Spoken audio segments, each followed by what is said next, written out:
Welcome to Ladies Talk Show. This is your host, Leah Richheimer. We are having so much fun. We are on Chapter 8 in Marriage Secrets, and we are covering communication. So this is like game changer time. You guys ready? I'm already getting emails in that say, oh my goodness, like, why wasn't I taught this 20 years ago? So here we go. We have so many questions. I'm not going to do any reading today. I'm just going to go right into the Q&A. So go ahead, Gila. What are all the backlog of questions that we got in?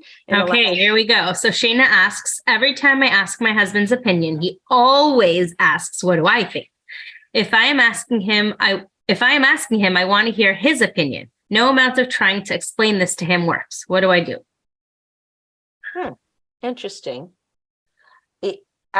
Whatever. I am armchair psychiatrist trying to, but it seems like he was never validated as a kid or something like that. I don't know. I don't know why he always wants to know your opinion.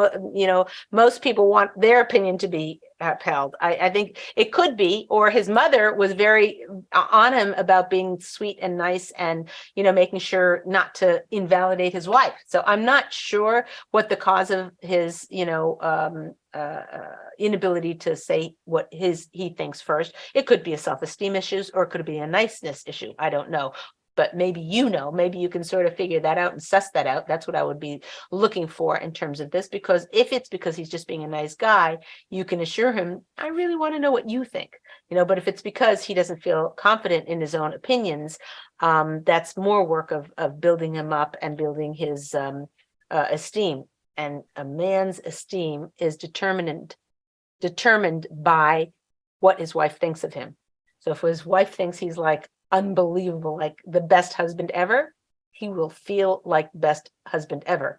Or if she's, disappointed with him, and why doesn't he never does this right? And he in public, he's just awkward with people. He doesn't say the right thing. He doesn't handle it the good social way, that he's socially inept. And she just thinks lower and lower and lower. And everything he does builds on her data points. It proves how below who she wished he was that he is. I can speak English long distance. Anyway, okay, so hello, is that she has a certain esteem. She thinks he should be like this, and he's down here, and everything he says makes her feel lower and lower about him. Then that could cause him to react the way he does, where he doesn't say his opinion, doesn't feel confident in his opinion, is afraid of her judging his opinion. I just recently read something, and I started reading it, and it was really funny, and it was really well written, and it was clever. And then I just realized that the author was so judgmental about every person they saw, thought, whatever. And I'm like, I'm not reading this. I'm just not reading this. This is like to get in a person's brain who's completely judgmental of another human being. It's just painful.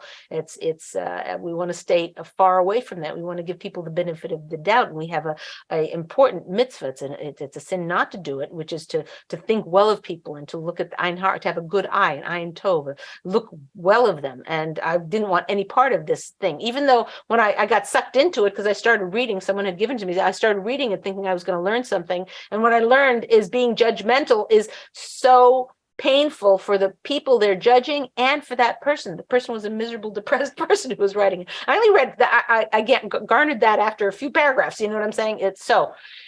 What this woman has to think about is that guy, is her husband, is she being judgmental about her husband, which cuts off his ability to share himself? And so Leah, Shayna added on that good. I feel like he's just avoiding giving me answers, even about simple things. Like he just doesn't like to give answers. Mm-hmm. Does she know why? Shayna, did you ever ask him why? Dun, dun, dun, dun, waiting for yeah. Did she ever ask him why he's like that? Yeah. Okay, all right. So you'll be answering that. But anyway, if he doesn't, look into his past, look into your, how you're treating him, and are you being judgmental on him? Look into all those areas, and that will be a way for you to unbox it and look at it and hold it up to the light and see where you can improve the situation. She says she never asked him, so Shayna has homework now to ask him that question. Yeah, there you go. Yeah, so good. Brilliant. So ask them why, I want to hear your thoughts on it. Is it self-esteem issue? And that might be too confrontative, but just ask him why, and then see what he says and go from there, and do it with softness and heart, and do it with remember, you're doing it not to put him on the defensive and not to make him feel badly and not to make him feel like he's wrong, but you're doing it because you love him and you want to get closer to him, and make sure you can say those exact words to him. You know what I mean? It'll mean a lot to him to know where is she coming from. If he's already feeling judged and, maybe from his past or childhood or whatever, he feels judged, then you're saying, he's going to be very defensive about this. So it has to be handled gingerly. Good luck. Hashem should bench you with bracha and mazel and everything good, and it should go well. Okay. I mean, okay. Figgy asks, one of my top needs is for my husband to not take his stress out on the kids. If he has a hard day, he starts yelling at the kids for every little thing they do. Is this a fair thing to ask of him? How should I handle it? Good question. So my first question, who is this? What was the lady's name? Faggy. So Faggy, what did your husband say when you asked him about this? She didn't ask him, but you go to your husband and say, listen, if you're going to tell me that the way you would like to plan our life is that when you get stressed out, you yell at the kids, I'll try and live with it. It will be hard for me, but I'll try and live with it. But I would love to know if we can think of any other solution, like when you're totally stressed out, what can I do as your wife to make it so that you don't take it out on the kids? So if that means that, when you walk in the door, the front foyer needs to be cleaned of toys, I'll do it myself, or I'll have the kids do it. That'll be the new rule. Like, we'll all work as a team to support you, so you have nothing to snap about. I know it really bothers you when, everyone's not ready to sit down at the table, when you want to eat and you have to call and you have to gather everybody around the house. If it's going to make it so that you don't yell at them, if it's going to make it better for you that I have them all seated, you just text me, call me 5 minutes before you come in home and say, make sure the kids are at the table. I'll get them there. I don't care if I have to serve them ice cream before dinner. I will get them at the table for you. So if you don't mind, would it be possible for us to brainstorm a way to decrease the stress level when you walk in the door like that? Okay, got it? Okay, great. Yeah. Ziva says, our problem is that sadly, my husband and I over the years have gotten used to avoiding communication at all together so that we don't get into any arguments. How do we start communicating again when it's not our MO anymore? I wouldn't even know where to start. Very good. I'll tell you where to start. What you just said.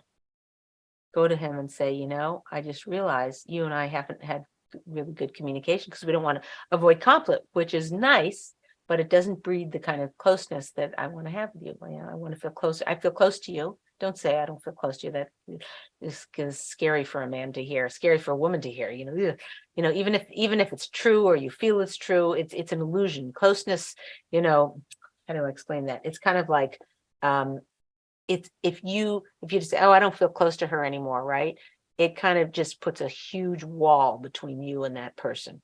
I don't think there's any good that can come out of it. Now, it could be, you could say, you could think, oh, I don't feel close to them. I want to get closer to them, but I wouldn't necessarily put that wall up by saying it. So anyway, you'd say to your husband something like, I realized that we sort of fell out of we got in the habit of just not communicating at all.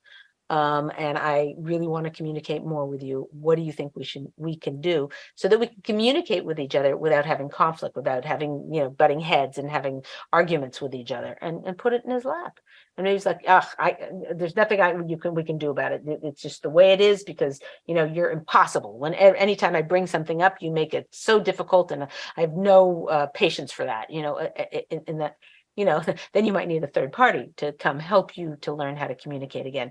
I would also get some books on communicating, well, actually, hey, funny you should ask. By the way, I get no money from this. All the royalties I get donated for marriage education. So I'm pushing this because I want you to have a good marriage. And there's a whole section there, chapter 8, that we're working on right now on communication. So read that, read other articles on communication, learn to be a better communicator. look in your life. Are you a good communicator with your sister, but you're not with your mom? Or you're good with your mom, but you're not good with your best friend? You always are fighting with your best, whatever it is, look for areas. They always say, this is, I think this is Rav Yerucham says that it always pick, when you're trying to grow on something, always work on the lowest hanging fruit. Don't take on, that impossible person who I don't get along with at all, who I see rarely, but I'm fighting with. Don't try to work on that one. Work on the one where you have good communication. It's a friend of yours, but you can't tell her certain things, and you always are on eggshells around. Well, as we said last class, you should always be on eggshells around everyone. But I'm just saying, you don't have.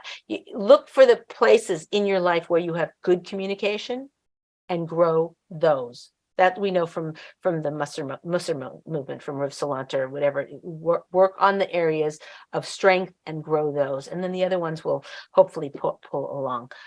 Very, very good question, and it takes time and patience and a lot of introspection to see what's going to work best.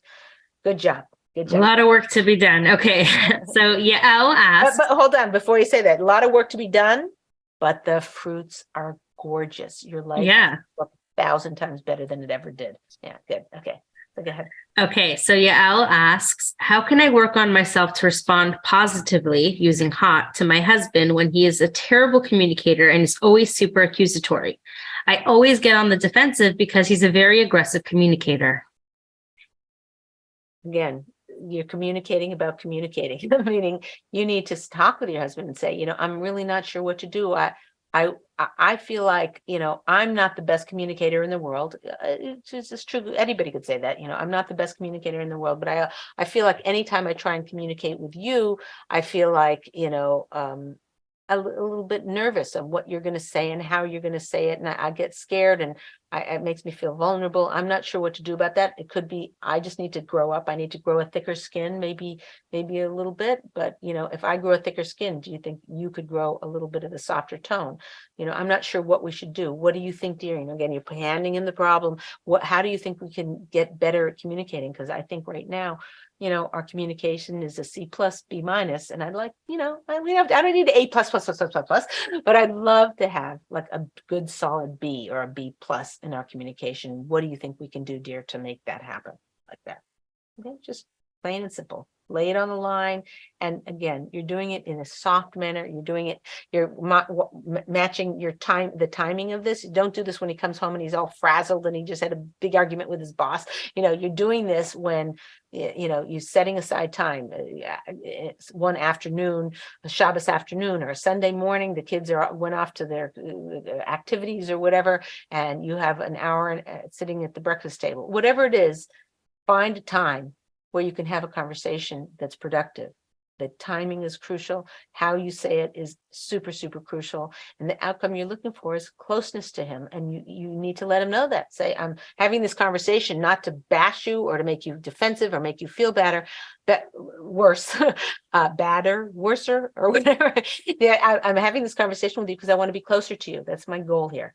And if you say that with a true heart, it'll go right in. Okay, good. Okay, what's our next question? Okay, so Goldie asks, my husband loves when I call him by pet names like honey, darling, my love, etc. But they just sound so cheesy to me. Do I have to get over the cheesiness from my husband, or can I just tell him I only prefer to call him by his name? That's so cute. It's so funny because I had the same question 5 years ago. Somebody said, my husband hates when I call him honey and dear and sweetie and whatever, because he feels like it's not, I could be saying that to anybody, So, okay, so maybe she can find a nickname that is unique to him, like His Royal Majesty, or or whatever, something cute, like whatever. Certain husbands and wives, I've seen them call each other the sweetest things. I don't want to say them now because I'm thinking if I say them, then people will feel obligated to use that name. But you can look it up. What are cute names for your husband? What are cute nicknames? And so she can call him that one name. Maybe that'll make it easier for her. Something that she thought of, like let's say he has puppy eyes, so she calls him Puppy, not a dog. She shouldn't call her husband a dog. Scratch that. but something. Think of something that is unique to him, or or hear other nicknames well, maybe I'll just tell you one, schnookums, whatever, like that's, something like that, or, sweetheart, or cutie pie, or hey kiddo, something sweet and yummy that's unique to him. So that might help her do it. That may or may not do it for him. That may not make it for him. And if she feels like they're cheesy and corny, it's worth it because he'll feel good. So in other words, the cost of you just saying something corny, the result is the payment for that, or the reward for that, is that he'll feel closer to you because if you're doing something he wants, even if it feels cheesy. And after a while, doing it, 10 times, 20 times, it might come more naturally. Good question. Okay, go ahead. What's the next question? Okay, amazing. Okay, Michal asks, do you have any tips regarding making time for ourselves and for our friendships during marriage and motherhood? I find that with little kids at home, my time is so limited that my self-care and friendships have really fallen through the cracks. Is it better to accept that this stage in my life is not about self-care and friendships, but about my husband and kids? And when my kids are older, I'll be able to prioritize other aspects of my life? Yes, but you can also double up. I mean, that is true in a great sense. But you can double up, if you want time with your kids. So it could be you have a friend over and she brings her kids and the kids play and have a good time and you get schmoozing time, you have to make. In other words, if you do this, you can't be on your phone the whole time. You're texting other people and she's texting other people. It's like, okay, you want to come over for an hour, the kids can play in the jungle gym, or the kids can run in the backyard, or they can, scooter, or whatever they're going to do. And you and I are going to sit on the front porch and we're going to turn our phones off. We're going to leave our phones inside and we're going to sit on the porch and watch the kids go up and down the yard, whatever it is.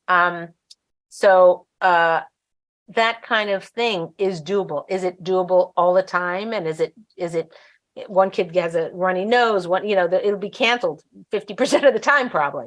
But making double up times like that is if you really are serious about it, maybe you have a standing appointment. Wednesday, your friend does carpool. She picks up the kids, comes to your house. Instead of dropping them off and racing back to her busy life, she comes in and you clock it 30 minutes. She comes in, the kid, that day you take turns, whoever's doing carpool, and that day you have crackers and cheese for the kids and apples, or marshmallows and potato chips, whatever suits your fancy, and you have them, and then the two of you have a chance to schmooze. And if the kids are interrupting you constantly, say, oh, mommy's having an adult conversation right now. I'll talk to you when we get in the car to go home, or, after they leave, then I can help you, solve your problem or whatever, and they're going to be battling and they're going to have a fight over a toy and, all that kind of stuff. But it will satisfy that deep craving women have to connect with each other. So it's just a matter of logistics. It's not going to be perfect. It's not going to be balanced. It'll always be balanced more toward you taking care of your husband and taking care of your kids. But if you can squeeze these little moments in and double up, that's at least the route to go. It'll give you more serenity of mind that you're meeting those needs.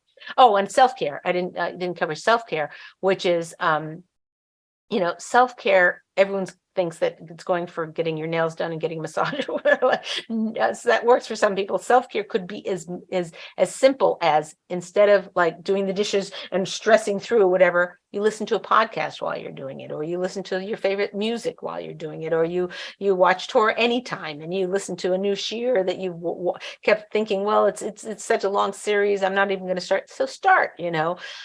Self-care can be many, many different things, and we can double up. And that's kind of what we are forced to do in today's crazy, frenzied life. Okay, good. What's the next question? Okay. Gali asks, my husband was a lot firmer before we got married. He stopped learning and going to Minyan, mainly because he got lazy and busy, not because he doesn't love Hashem or Yiddishkeit. Have I been a negative influence on him? Because I thought the wife is in charge of the spirituality and frumkeit of the home. First of all, we have a 4-part series on Off the Dare Husband. So you definitely can watch that. It'll give you a lot of tips and techniques and strategies that we brought in a specialist, and also Rabbanim have given exact step-by-step things of that. So that's one thing. But I wouldn't really beat yourself up about it, because I don't think that's going to be productive for you. I would look at what you could do to bring more spirituality into the home.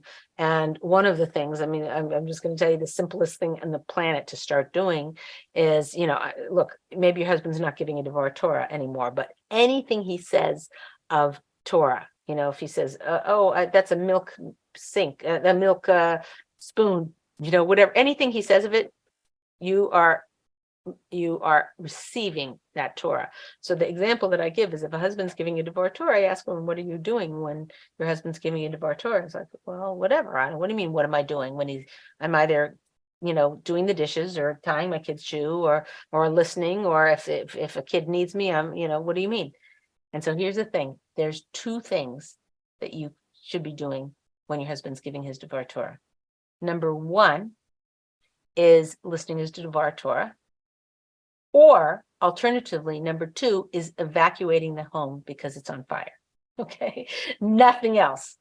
So what does this do? When a woman is listening to her husband's Devar Torah, and if, again, any words of Torah that come out of his mouth, if she is giving full attention and receiving it, just as we know, all bracha comes from Shemaim through this Rav Moshe Cordovero. All bracha comes from Shemaim through our husband and to ourselves, right? The husband's the giver and we are the receiver. And the more we are receiving, the more he goes back to Hashem, and Hashem replenishes more bracha.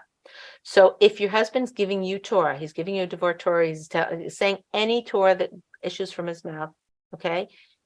And you receive it, now his hands are empty, and Hashem fills them again. He'll run back to the base measures to learn, so that he can have more to give to you. So once that flow gets going, that will increase his desire, his need, his desperation to get more bracha from Shemaim, to get more Torah knowledge from Shemaim. So the very, very first and most important thing you can do is receive the Torah that he brings. And that will increase it, hopefully. It may not be immediate. It may not, be enough to the quantity or quality that you want. But that's how to grow him. I wouldn't waste time beating myself up about why he became less observant. It's not uncommon.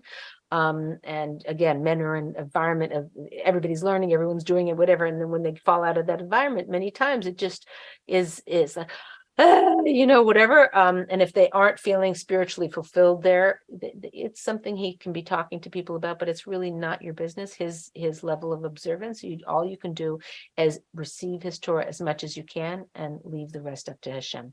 It's a tough one. Again, we have covered much more of this topic in our 4-part series. I think it's called Off the Derech Husbands, or spiritually challenged husbands. I can't remember.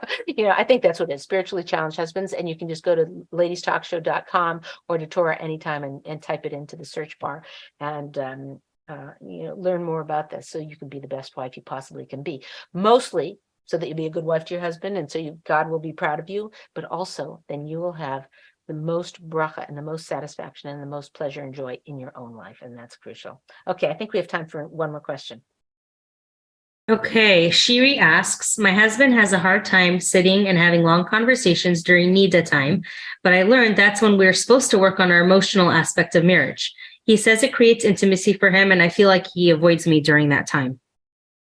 Very, very hard. I heard once from Rebbitzin, I think, was saying that a man is more like a light switch, and he can just turn it off because, okay, can't go there, whatever, but he is mechayev, he's obligated to connect with her at that time in a more talking and spiritual connection and so forth. So he is obligated. If she tells him, you're obligated, that's not going to go very well. So she has to use hot here also. She has to think, how am I going to say it to my husband in a way he can hear? And if he is feeling that at that time it feels too intimate to him or whatever, I would ask a Rav that question. I think that's not for Leah Richheimer. I think that's for a rabbi to find out, what can we do? My husband, my husband has a hard time with this. There are a lot of eitzes, a lot of tips and techniques for what a man can do during that time, at the time when a man and a woman are separated during the woman's menses, how that closeness is meant to build. And it's very, very crucial for a man to know this information. And if he doesn't, if he's avoiding her during that time, it's not fair to her emotionally. And he's responsible for her emotional well-being. So he's got to get with the program here. But again, she can't wag her finger and say, you shouldn't, whatever. She can just guide him, and she can say, I'm feeling very distant during this time. Is there someone we can go talk to together, or can you talk to the rabbi yourself? Or I'm not sure what to do, but I'm feeling either lonely, whatever she's feeling. I'm feeling lonely. I'm feeling left out. I'm feeling ignored. I'm feeling missing you. I'm feeling like this is a time to connect and we're not. And what can we do about this? And again, put the problem in his lap. It's a good one. It's a good question. And I give you I feel for you, and I give you a bracha that it should resolve itself. You should pray to Hashem. You should say, God, please, I want to be closer to my husband during this time. Is very hard for me. And I know you want shalom between us. Please soften my husband's heart, and please bring us the answer that we need so that we can have shalom in this area. Very, very important. Okay. Oh, we have time for another one. Yeah. Nina asks, I know that my husband's spirituality isn't my business, but aren't we one neshama? How do I reconcile these two ideas? Is somebody else understanding this question? I'm not positive. Yeah, I guess because before we were talking about how a husband's Yiddishkeit isn't her business so much, and she should just praise his Dvar Torahs and whatever. So now you're saying, but we're really one neshama. So how does that not affect me? Right. Well, just the same as if you said, Monday morning you woke up and you said, oh, I'm going on a diet. We've got the wedding coming up in a month, and I want to lose 5 pounds or whatever it is. And then you open the fridge and the cheesecake is there staring you in the face, and it's like, and if your husband were to say to you, don't eat the cheesecake, when you like, what would you do to him? Like, where's my punchy glove? Right? Like, hello, like, oh my gosh. Okay. Same thing with his spirituality. It's between him and God. It's not your business. And yes, you are one neshama, and you can do everything and should do everything in your power to support him in his spiritual growth and into his yearning to be closer to Hashem and his yearning to know more and to learn more Torah. You can do much to support him in that. But what he does is not your business. Just like you would be so livid and upset if he tried to interfere with you eating the cheesecake or not. It's his cheesecake. Just stay away. Just do everything behind the scenes that you possibly can do to support him in growing as much spiritually. And if you don't know what those answers are, if you don't know how to do it, and again, many of them are in Marriage Secrets of how to grow your husband's spiritual growth. You can watch the ladies talk show on that series, but you can also speak with a Rebbitzin and say, what can I do to make it more conducive? And she'll say, well, after dinner, does your husband go learn? You're like, no, I need help with the kids. And the Rebbitzin might say, how much help with the kids? You're like, oh, bath time and this and that and whatever. And say, can you hire somebody? Oh, no, shouldn't their father do it? Well, if your husband was learning more, maybe he'd get to shul more, maybe, like that. So she might pick apart your life in a way that might be challenging for you. Or she doesn't discover anything that you're doing you could do differently, but she might tell you different attitudes you can take and different ways you can just not. I have a woman who said to me, Leah, I have to wake up my husband for Shacharis every day. To daven, I wake him up and whatever, and I have to bug him. I have to wake him up again and wake him up again, finally, till he's out the door.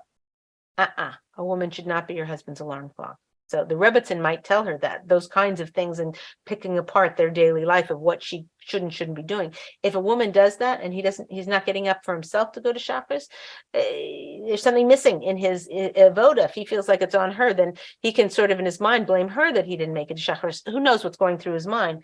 But his spiritual growth is up to him, is his business, and all you can do is be behind the scenes support. And once a woman learns this and lays off, a guy has a much higher chance of growing himself in that area. These are fantastic questions. You guys are amazing. We're out of time. Let me give you homework. The homework for this week is hold on a second. Something about control in this whole thing. And there's something about, to the communication that a woman feels like she has to have all the answers. So one time this week, I want you to put the increase in communication and the closeness in your marriage, into your husband's lap. So one time say, what do you think we should do? Write the words down. What do you think we should do? So a lot of these questions were because the woman felt like she had to solve it herself. She never went to use her husband's brain, which is a sign of respect, by the way. It's something a man loves when a woman comes to him and says, how do we solve this?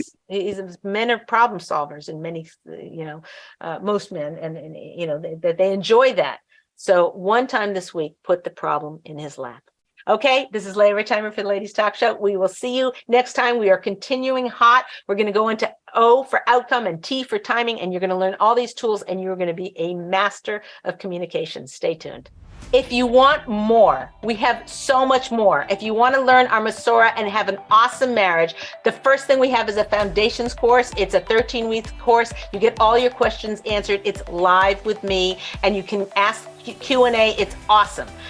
Second thing we have is a coaching program. If you are awesome with people and you want to know the Masorah better than 99% of the people on the planet Earth, like for reals, okay? It's a 4-month program. It's very intense. We have major scholarships, and we have somebody who's granted in a lot to pay for a big bulk of it. It's still a little expensive, but for what you get, and then you can start charging money to know it. That's the coaching program.